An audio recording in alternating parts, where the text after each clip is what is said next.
കളിക്കളത്തിലെ പരിക്കുകളെ ഇനി പേടിക്കേണ്ട. എല്ലാവിധ സ്പോർട്സ് ഇഞ്ചുറികൾക്കുമുള്ള സമഗ്ര പരിഹാരം ഇവിടെയുണ്ട്. ABC orthopaedic hospital, near Kairali theatre, Calicut road, Manjeri. രാജ്യാന്തര വിനോദസഞ്ചാര ഭൂപടത്തിൽ നിലമ്പൂരിനെ അടയാളപ്പെടുത്തുക എന്ന ലക്ഷ്യത്തോടെ നിലമ്പൂർ ടൂറിസം ഓർഗനൈസേഷന്റെ നേതൃത്വത്തിൽ ടൂറിസം കോൺക്ലേവ് നടത്തും. ഈ മാസം 6-7 തീയതികളിലാണ് പരിപാടി നടക്കുക എന്ന് ഭാരവാഹികൾ വാർത്താസമ്മേളനത്തിൽ അറിയിച്ചു.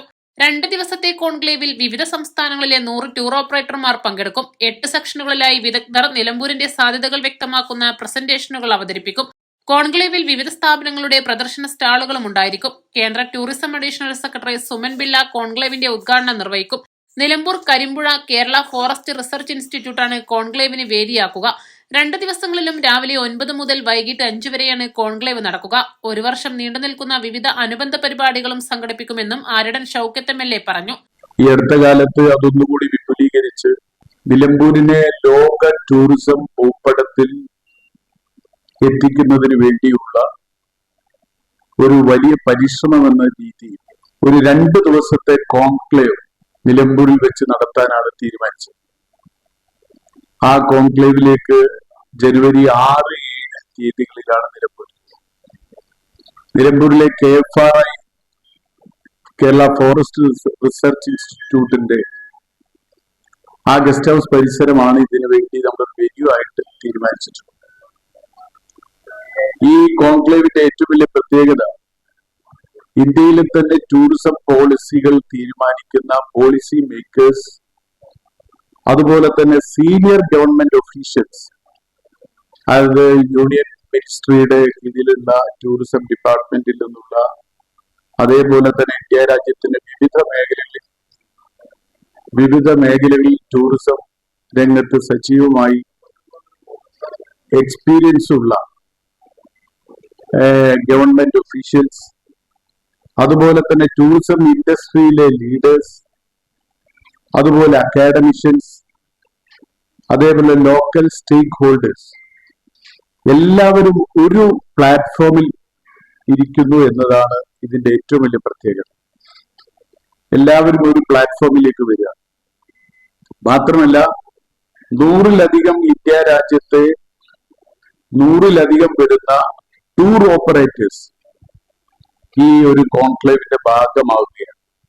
അവര് നിലമ്പൂരിൽ വന്ന് 6-ാം തീയതി നിലമ്പൂരും പരിസര പ്രദേശവും എല്ലാ പ്രദേശങ്ങളും സന്ദർശിച്ചതിന് ശേഷമാണ് അവർ കോൺക്ലേവിലേക്ക് പങ്കെടുക്കുന്നത്. ഇവിടെ പ്രധാനമായിട്ടും നമുക്ക് ഒരു കൃത്യമായി പറഞ്ഞാൽ എല്ലാ ഡിപ്പാർട്ട്മെന്റുകളുടെയും ഒരു വലിയ സഹകരണത്തോടു കൂടി പരമാവധി ഗവൺമെന്റിന്റെ പ്രോജക്റ്റുകൾ ഒരു ഡെസ്റ്റിനേഷൻ ഡെവലപ്മെന്റ് എന്ന രീതിയിൽ നിലമ്പൂരിലേക്ക് കൊണ്ടുവരികയും അതോടൊപ്പം തന്നെ ലോക്കൽ ഇൻവെസ്റ്റേഴ്സിനെയും ഈ ടൂറിസം ഇൻഡസ്ട്രിയിൽ പ്രവർത്തിക്കുന്ന എന്റർപ്രണേഴ്സിനെയും അവരെ കൂടി നിലമ്പൂരിലേക്ക് എത്തിച്ചുകൊണ്ട് ഒരേ സമയം തന്നെ പ്രൈവറ്റ് മേഖലയിൽ ഈ ടൂറിസം ഈ പദ്ധതികൾ ആവിഷ്കരിക്കുകയും ഗവൺമെന്റിന്റെ വലിയ പശ്ചാത്തല സൗകര്യ വികസനം ഒരുക്കുകയും ചെയ്യുന്ന 2 പരിപാടികളും ഒരുമിച്ച് മുന്നോട്ട് കൊണ്ടുപോവുക എന്നതാണ് നമ്മൾ പരമാവധി ലക്ഷ്യം വെക്കും. 2030 ആകുമ്പോഴേക്കും രാജ്യാന്തര ടൂറിസം ഭൂപടത്തിൽ നിലമ്പൂരിനെ മികച്ച ടൂറിസം കേന്ദ്രമാക്കി അടയാളപ്പെടുത്തുക എന്നതാണ് ടൂറിസം കോൺക്ലേവിന്റെ ലക്ഷ്യമെന്ന് മലപ്പുറം പ്രസ് ക്ലബ്ബിൽ നടത്തിയ വാർത്താ സമ്മേളനത്തിൽ PV അബ്ദുൽ വഹാബ് MP പറഞ്ഞു. ഓപ്പർച്യൂണിറ്റീസ് കൊടുക്കുകയാണെങ്കിൽ ഇപ്പൊ വയനാട് ഓൾറെഡി ഉണ്ട്. നമുക്ക് വയനാടിന്റെ കണക്ടിവിറ്റി നിലമ്പൂരിൽ നിന്നാണ്. അതിന്റെ ഊട്ടിക്കും അങ്ങനെ തന്നെയാണ്.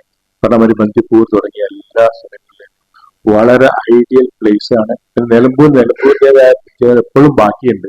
അപ്പൊ അതുകൊണ്ട് ഫോറസ്റ്റ് ഡിപ്പാർട്ട്മെന്റും ഒക്കെ കൂടി ചേർന്നുകൊണ്ട് കാര്യമാണ് ഷൗക്കത്ത് പറഞ്ഞ പോലെ റെസ്പോൺസിബിൾ, സസ്റ്റൈനബിൾ, വെറുതെ എന്തെങ്കിലും കുറെ ഉണ്ടാക്കി കൂട്ടിയിട്ട് ഇങ്ങനെ ആളെ കൊടുന്ന് പിരിച്ചുവിടാനല്ല. അവർ വന്നു കഴിഞ്ഞാൽ അവർ ഗൈഡുകളെയും അവരെ സംഘടിപ്പിക്കാനും അവരെ എല്ലാ പ്രൊഫഷണലായി ചെയ്യുന്ന സംഗതിയാണ് നിലമ്പൂർ ടൂറിസം ഓർഗനൈസേഷൻ അല്ലെങ്കിൽ ഇനീഷ്യേറ്റീവ് നമ്മൾ ഏറ്റെടുത്തിട്ടുള്ളത്. കോൺക്ലേവിന്റെ 1-ാം ഘട്ടത്തിൽ മേഖലയുടെ സമഗ്ര വികസനത്തിന് 100 കോടി രൂപയുടെ മാസ്റ്റർ പ്ലാൻ തയ്യാറാക്കും. ഫണ്ട് കേന്ദ്ര സർക്കാരിൽ നിന്ന് ലഭ്യമാക്കാൻ യോജിച്ച ശ്രമം നടത്തുമെന്നും അദ്ദേഹം വ്യക്തമാക്കി.